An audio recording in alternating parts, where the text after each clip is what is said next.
Terima kasih Anda masih bersama Perempuan Bicara. Saya harus membacakan dulu data sebelum saya ke Mbak Asvinawati. Ini adalah data tahun 2021 oleh Litbang TV One. Kita akan lihat, inilah prosentasenya.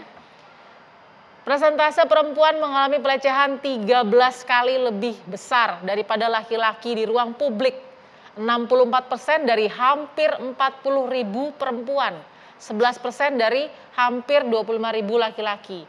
Ini speechless ya, saya juga nggak bisa komentar banyak karena inilah fakta yang ada di lapangan seperti apa. Mbak Asfi, dengan data seperti ini, benarkah 13 kali lebih besar, tapi juga laki-laki juga tidak terkena juga, jadi korban juga gitu, gimana? Iya, kalau biasanya laki-laki itu sangat sedikit dan itu biasanya betul-betul karena ada relasi kuasa ya. Misalnya di penjara atau dia berekspresi yang berbeda dengan yang lain, jadi dijadikan olok-olok, lebih rendah, dianggap lebih rendah. Ya. Tapi data LBH di 17 provinsi juga mengatakan persis seperti tadi begal seksual itu dari yang kami tangani ya, ada dari 239 korban dengan 526 tindakan, yang paling banyak adalah pelecehan seksual. Pelecehan seksual itu ada 149 sendiri. Dan celakanya di Indonesia kan belum ada hukum tentang pelecehan seksual. Jadi nggak ada. Yang ada itu di dalam kitab undang-undang hukum pidana hanya perkosaan, pencabulan, dan melakukan hubungan seks dengan orang yang di bawah umur atau di bawah kekuasaannya gitu ya. Jadi pelecehan seksual yang tadi paling banyak kita lihat itu nggak ada hukumnya. Jadi betul kata Bu Sri, bagaimana dia bisa lapor polisi, dan pengalaman kami kalau lapor polisi ditolak sama polisi, dan kita juga paham pasalnya nggak ada gitu ya. Apa sih alasan penolakan tadi, Mbak Sri? Karena hukumnya nggak ada. Kalau luring, daring gitu ya, daring kita masih bisa pakai undang-undang ITE meskipun itu tidak persis gitu ya. Itu pasal karet, dan korban banyak juga yang dijadikan pelaku gitu kan, kayak Baik Nuril. Iya. Nah, dan karena nggak ada hukumnya ini, maka mekanisme perlindungan kepada korban tidak ada, dan paling banyak juga itu salah satunya di tempat kerja. Iya. Itu laporan ada serikat buruh begitu. Nah, bagaimana mereka bisa melaporkan atasannya? Kalau nggak ada mekanisme perlindungan, nanti ada tindakan balasan dong. Ya, apalagi supervisornya persis di atas dia gitu. Betul. Tadi juga diangkat misalnya mahasiswa. Jadi ini memang masalah yang sangat darurat. Oke, saya juga tadi lihat ada beberapa ruang ibadah ya, justru ya itu ruang publik, ruang ibadah, justru kemudian ada kesempatan diambil oleh para pelaku-pelaku begal seksual tadi. Oke, saya mau terima telepon yang sudah tersambung dengan kita ya. Saya akan coba menyapa Ibu, saya sebutkan namanya ya, Ibu Ipung dari Bali. Selamat malam Ibu Ipung. Ya, malam Mbak Balkis. Baik, Ibu Ipung, silakan Ibu berbagi apa yang mungkin menjadi pengalaman Ibu Ipung. Iya,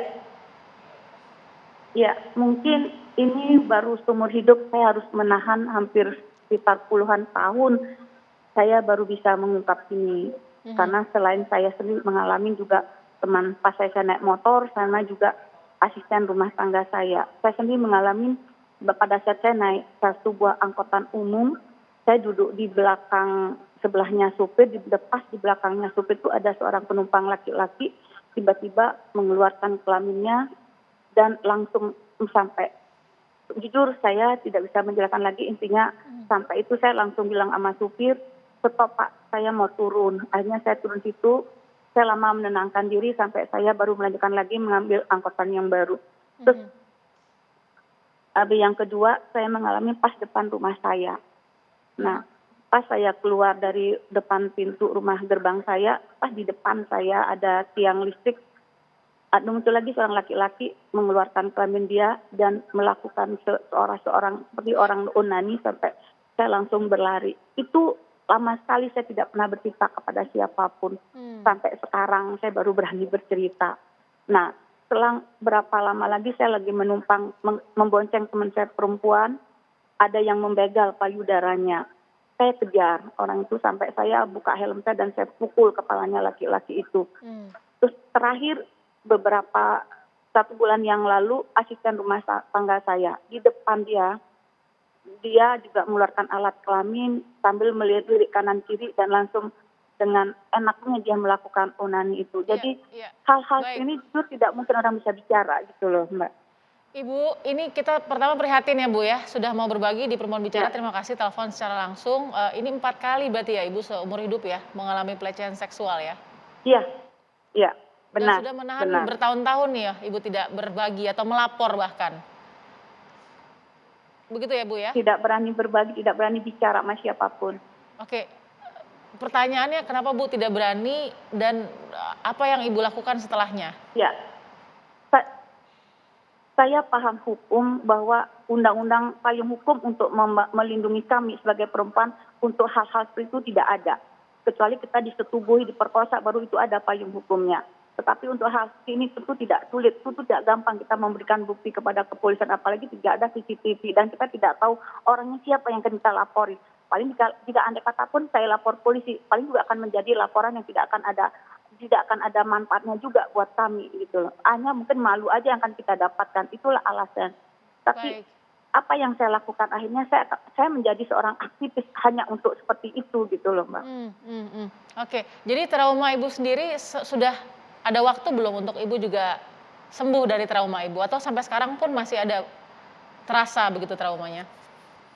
Kalau trauma saya masih ada, Mbak. Jujur, maaf saya bilang saya tidak bermaksud membenci orang laki, tapi jujur saya mengatakan saya jijik sama laki-laki.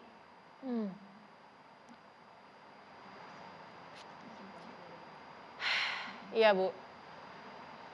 Iya, Jadi makasih, Mbak. sampai tidak bisa baik-baik saja gitu ya. Kalau harus bersosialisasi dengan lawan jenis begitu ya, Bu. Iya, Sampai Benar, sekarang, Mbak, benar. sampai sekarang Ibu. benar sampai sekarang mungkin itu masih saya alami. Baik, Ibu. Oke, saya turut prihatin Ibu Ipung. Mungkin Ibu Sri bisa menyampaikan sesuatu nih. Di sini ada Ibu Sri, Ibu Ipung sebagai mantan petinggi Polri juga. Apa sih Bu yang bisa diberikan? Bu Ipung kejadiannya sudah terlampau lama. Mungkin saat itu kemajuan IT juga masih ada di garis belakang, Iya. sehingga tapi ada pemikiran rasional ketika dia memilih diam, Oke, meskipun trauma itu tetap membekas. sampai Nah, sekarang. Ya. pada hari ini, Bu Ipung sudah memberikan kesaksian tentang bagaimana luka itu. Ya. Akhirnya dia membenci terhadap lawan jenisnya. Dia membenci laki-laki, padahal tidak semua laki-laki Ya. seperti itu. Ya. Nah, tapi akhirnya hasilnya adalah membenci laki-laki Ya. yang tidak hanya merugikan dirinya, tetapi juga merugikan semua pihak. Nah, pada malam ini, kata lawan inilah yang ingin kita ekspresikan. Oke. Bagaimana mengekspresikan perlawanan itu dalam kesesungguhannya. Ya. Kalau tadi Bu Ipung itu berhenti pada diam, kemudian dia menjadi aktivis, itu benar. Yes. Walaupun sekian. Nah, sekarang yang paling mudah adalah bersuara. Ya. Bersuaralah. Nah, bersuaranya kemana? Orang pertama-tama memilih bersuara kepada polisi. Ternyata tidak mulus. Ketika dia di ruang publik, terjadi di ruang publik ada pasalnya, 281 tentang kesopanan. Ada pasalnya, 281 tentang kesopanan.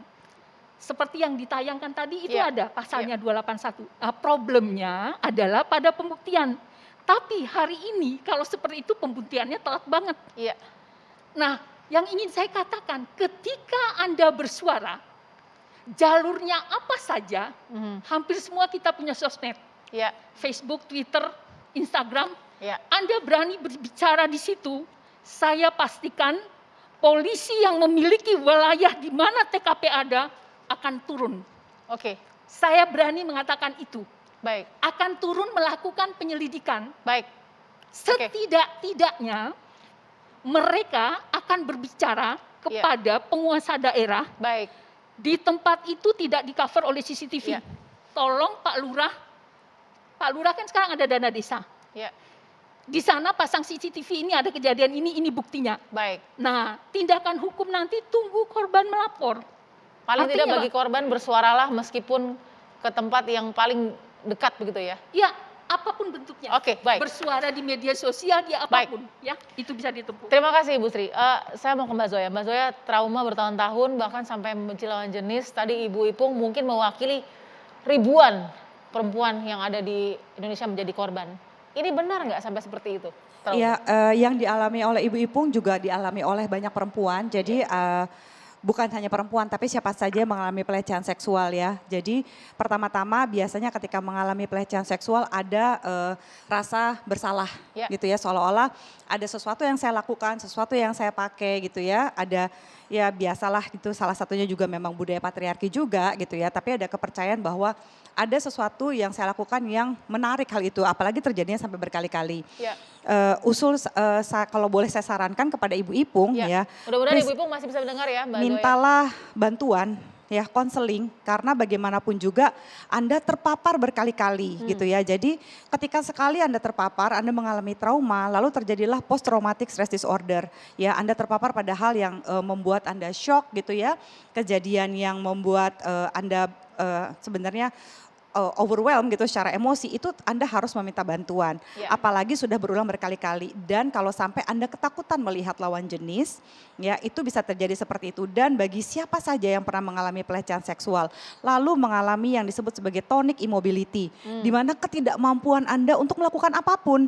Ya, jadi jangan menyalahkan diri Anda, maafkan diri Anda sehingga Anda jadi kuat untuk bisa bersuara. Benar, karena pada saat itu kita nggak pernah bisa memprediksi bagaimana kita merasakan. Kita nggak bisa memprediksi bahwa kok bodoh banget ya gue, kenapa nggak melakukan sesuatu gitu pada saat terjadi seperti itu. Otak ketika dia menerima sensasi emosi yang terlalu besar, dia biasanya akan freeze, akan mematung. Jadi ada beberapa orang yang mematung, nah butuh beberapa detik, jam, atau bahkan kadang-kadang minggu baru bisa menangis atau baru bisa merasa ketakutan, dan lebih sering adalah membodoh-bodohi diri sendiri. Mohon maaf Mbak Zoya, sorry saya potong. Tadi kan bilang kita freeze, ada tonic immobility. Kita freeze dulu ketika mengalami pelecehan seksual, tadi Mbak Zoya bilang bahkan butuh berhari-hari lah. Ibu Ipung bertahun-tahun. Baru bisa bersuara malam ini di Perempuan Bicara. Baru bisa bersuara malam ini. Artinya itu sangat bisa, tonic immobility sampai bertahun-tahun. Bisa sekali gitu ya. Dan post traumatic stress disorder, bahkan mungkin Ibu Ipung sampai segini ada yang sampai lama sekali, sudah 10 tahun. Butuh satu pemicu gitu ya, di mana dia batasan dirinya, boundariesnya itu dilanggar, misalnya disentuh gitu ya, dengan cara bercanda, tapi sebenarnya tidak atas izinnya dia, itu juga bisa jadi pemicu lagi, hal yang sudah pernah terjadi mungkin 10-20 tahun yang lalu. Jadi kalau misalnya sampai tadi mungkin saya berasumsi ya, tapi saya dengar kok kayaknya Ibu Ipung kayak serak mau menangis atau sedih gitu ya. Artinya masih sekuat itu perasaan emosi yang Ibu Ipung rasakan. Cepatlah minta bantuan ya ke psikolog gitu, karena sekarang juga ada banyak psikolog yang gratis gitu ya, bisa untuk mencurahkan, untuk benar-benar mengatasi masalah emosi ini, karena ini serius sekali. Jadi kepada Bu Ipung, jangan anggap bahwa konseling ini adalah beban, bahwa kita punya ketidakstabilan mental ataupun jiwa. Justru jadikan konseling itu teman ya, waktu untuk kemudian kita membenahi diri, teman terbaik kita yaitu diri kita sendiri. Oke, saya mau ke Mbak Asfi. Mbak Asfi, trauma tadi bertahun-tahun ya, dan hukum yang ternyata hanya jadi salah satu faktor, dan Ibu juga tadi bilang ya Bu ya, harus cepat, ini nggak bisa cuman kita mungkin kepada hukum saja. Gimana Mbak Asfi? Ya, yang paling penting sebetulnya juga adalah kalau kita masyarakat, yang bisa kita lakukan tidak menyalahkan korban. Dan pemerintah serta pemerintah daerah harus berhenti juga aparaturnya berpikir menyalahkan korban. Kalau korban yang salah, maka penerangan lampu jalan nggak dibuat. Kemudian CCTV tidak ditaruh karena yang salah korban kan bajunya, begitu ya. Jadi cerminan menyalahkan korban itu berbahaya sekali, itu merembet kemana-mana gitu. Dan sebetulnya kita sekarang sedang menunggu rancangan undang-undang baru yang mengatur berbagai bentuk kekerasan seksual yang belum cukup. Tadi Ibu Sri sebutkan itu kesopanan di ruang publik, itu bisa masuk, tapi hanya untuk beberapa pelecehan seksual ya, yang mengganggu kesopanan gitu, seperti tadi eksibisionis. Kalau yang nggak mengganggu kesopanan kan nggak bisa gitu, dan itu jadi sulit.